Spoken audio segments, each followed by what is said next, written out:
Bismillahirrahmanirrahim. Assalamualaikum warahmatullahi wabarakatuh. Alhamdulillahilladzi ja'alana minal qa'imin wabhamana min ulumiddin. Ashhadu an la ilaha illallah hadanal ladzi tariqil mubin wa ashhadu anna Muhammadan abduhu wa rasuluh alladzi khalqi ajma'in. Allahumma salli ala Sayyidina Muhammadin Nabiyil Ummi wa ala alihi wa sahbihi wa barik wa sallim tasliman katsira amma ba'd. Kita puji Allah, kita bersyukur kepada Allah, kita ucapkan alhamdulillahirabbil alamin atas segala nikmat yang Allah berikan kepada kita. Nikmat iman, nikmat Islam, nikmat kesehatan, kesempatan, sehingga kita senantiasa berupaya melatih diri untuk pengabdian kepada Allah Subhanahu wa taala dalam rangka untuk menjadi insan yang bertakwa kepada Allah Subhanahu wa taala. Kemudian mari kita memperbanyak selawat beri salam kehadiran junjungan kita Nabi Muhammad Rasulullah sallallahu alaihi wasallam dengan ucapan Allahumma salli ala Sayyidina Muhammad wa ala ali Sayyidina Muhammad. Kemudian kita berdoa kepada Allah, semoga di yaumil akhirat insyaallah kita akan mendapatkan syafaat dari Rasulullah, amin ya rabbal alamin. Pada kesempatan tausiah singkat pagi hari ini, kita akan membahas tentang bagaimana ciri-ciri seorang mukmin laki-laki maupun mukmin perempuan. Allah menegaskan bagaimana indikator yang harus dimiliki seorang mukmin itu, baik laki-laki maupun perempuan, dalam surah At-Taubah ayat 71. A'udzu billahi minasyaitonir rajim. Bismillahirrahmanirrahim. Wal mu'minuna wal mu'minatu ba'duhum awliya'u ba'd ya'muruna bil ma'rufi wa yanhauna 'anil munkari wa yuqimunas salata wa yu'tunaz zakata wa yuti'una Allah wa rasulahu ulaika sayarhamuhumullah innallaha azizun hakim. Sadaqallahul azim. Dalam Al-Quran surah At-Taubah ayat 71 ini Allah menegaskan bahwa seorang mukmin laki-laki maupun mukmin perempuan harus mempunyai indikator yang harus dilakukan dalam mengarungi kehidupan, dalam rangka menyiapkan diri, dalam rangka menyiapkan bekal untuk dibawa menuju kampung akhirat.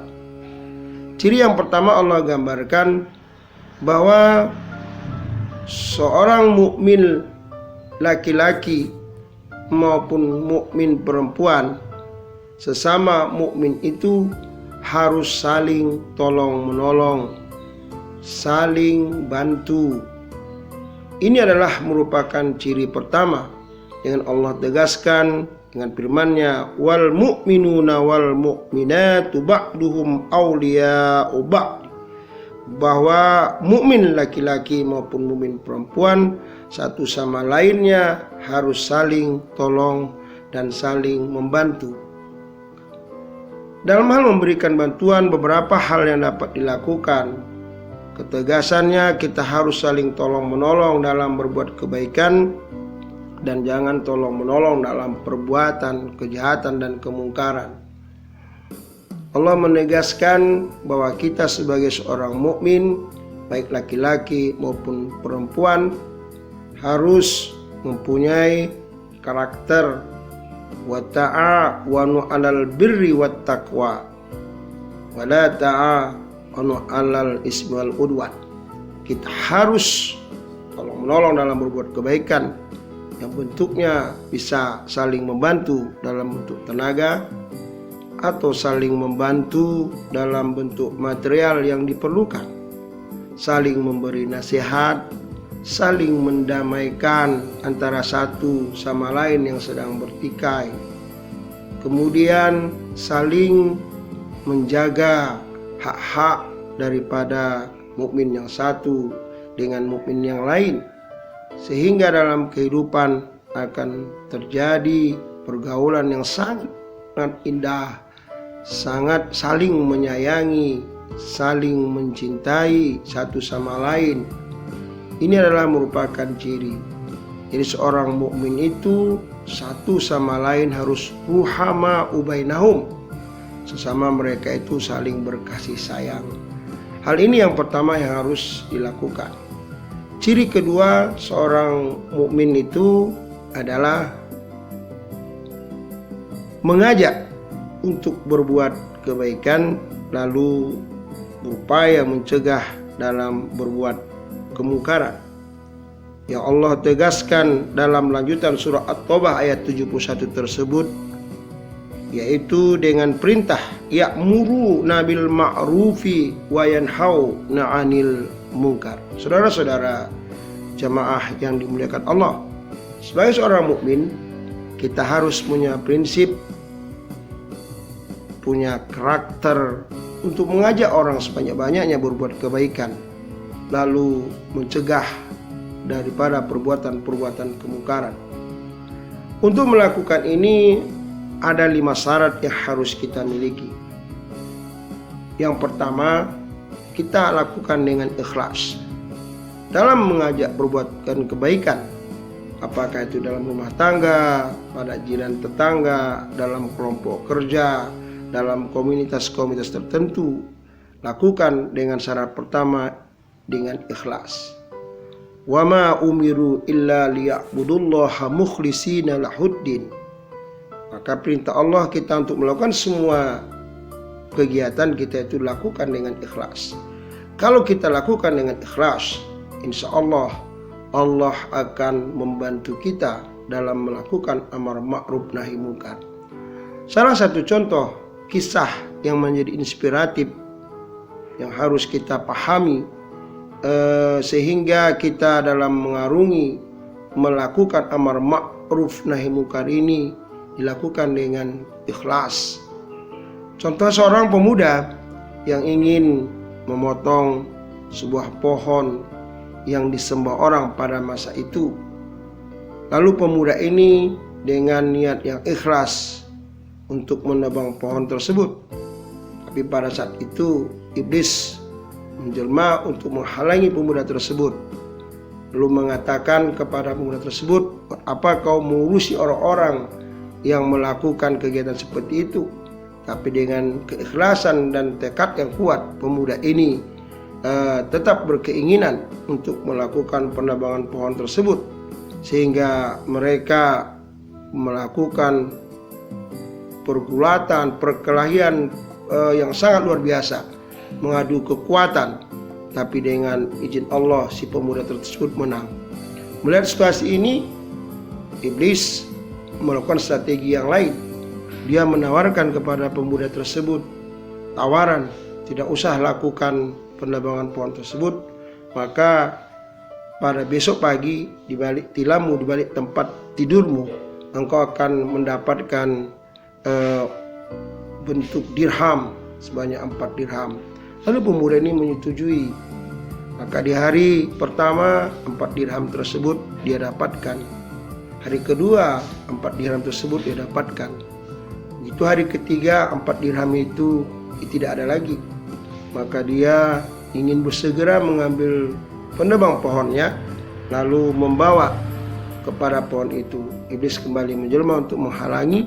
Terjadi lagi pergulatan, yaitu perkelahian yang sangat sengit. Tapi karena keikhlasan pemuda ini sudah tidak lagi menjadi ikhlas hanya karena sebuah iming-iming 4 dirham, dia dengan mudah dapat dikalahkan oleh iblis. Nauzubillahi min dzalik. Maka keikhlasan dalam melakukan amar ma'ruf nahi munkar ini harus kita tegakkan, harus kita kuatkan. Bagaimana kita bisa dalam mengarungi kehidupan ini, bentuk mengajak orang, bentuk mencegah orang untuk berbuat kemungkaran, itu harus dilakukan dengan ikhlas. Kemudian yang kedua syaratnya, dalam amar ma'ruf nahi munkar harus berilmu. Maka seorang mukmin itu harus belajar, taklim harus dihidupkan agar tahu kita dalam melakukan amar ma'ruf nahi munkar sunnah-sunnah Rasulullah SAW. Mana-mana hal yang harus dilakukan, kita paham betul apa yang harus dikerjakan. Ini merupakan syarat kedua. Maka kewajiban belajar mutlak kita harus lakukan. Untuk ini tidak ada kata sudah tamat, tetapi harus terus belajar. Karena belajar itu adalah seumur hidup yang harus kita lakonin dalam rangka mengarungi kehidupan ini. Lalu yang ketiga, syarat yang ketiga dalam amar ma'ruf nahi munkar, lakukan dengan penuh kasih sayang, dengan santun, dengan berdasarkan keilmuan dalam bentuk mengajak orang yang baik yang kita lakukan untuk amar ma'ruf nahi munkar harus benar-benar dilakukan secara ikhlas berdasarkan ilmu, kemudian dilakukan dengan penuh kasih sayang, tidak dengan kebencian, tidak dengan dendam, tidak dengan bentuk-bentuk sesuatu yang di sebaliknya ada hal-hal yang diinginkan. Kita hanya melakukan karena Allah Subhanahu wa taala, kita lakukan dengan penuh kasih sayang. Yang keempat, syarat yang keempat dalam amar ma'ruf nahi munkar, kita harus lakukan dengan sabar. Dalam melakukan amar ma'ruf nahi munkar tidak ada kata berhenti mengajak orang berbuat kebaikan. Mungkin orang tersebut kita ajak lalu tidak mau, dan mungkin saja di dalam melakukan pengajakan tersebut kita akan mendapat cercaan, cacian dan sebagainya. Tapi kita harus sabar dalam melakukannya. Sembari kita bermohon kepada Allah, semoga Allah memberikan jalan keluar dari setiap amar ma'ruf nahi munkar yang mau kita lakukan dalam pelaksanaan kehidupan kita sehari-hari. Saudara-saudaraku, kaum muslimin yang dimuliakan Allah, yang berikutnya harus kita jadikan syarat dalam melakukan amar ma'ruf nahi munkar adalah memberikan toladan. Jadi kita harus melakukan perintah yang kita ajak, harus meninggalkan setiap larangan yang kita perintahkan untuk tidak dikerjakan. Seorang orang tua untuk memerintahkan anaknya sholat, maka orang tua tersebut harus terlebih dahulu adalah orang yang melaksanakan sholat. Seorang yang ingin melarang keluarganya jangan makan makanan, minuman yang diharamkan, maka orang tuanya juga harus lebih dulu menghindarkan diri dari perbuatan-perbuatan tersebut. Ini adalah merupakan syarat untuk menegakkan amar ma'ruf nahi munkar. Kemudian indikator yang ketiga dari seorang mukmin laki-laki maupun perempuan itu adalah mendirikan sholat. Wa yuqimunas shalah, mendirikan, menjaga, memelihara pelaksanaan sholatnya. Kemudian wa yu'tunaz zakah, dia membayar zakat apabila sudah memenuhi syarat-syarat untuk zakat. Tentu dalam hal ini dia menguatkan ibadah sedekahnya dalam kehidupan sehari-hari. Lalu yang kemudian yang berikutnya ciri seorang mukmin itu adalah wa yuti'unallaha wa rasulah, mencintai Allah dan Rasulnya dari segala-galanya, dari yang lain. Maka ini yang harus dilakukannya, lebih mencintai Allah dan lebih mencintai Rasulullah, karena ini adalah merupakan tanda manisnya iman bagi seseorang. Jadi 5 hal syarat dalam melakukan amar ma'ruf dan ciri-ciri ini semoga Allah berikan kepada kita. Saya simpulkan ciri dari para seorang mukmin laki-laki maupun mukmin perempuan itu adalah pertama, saling membantu satu sama lain.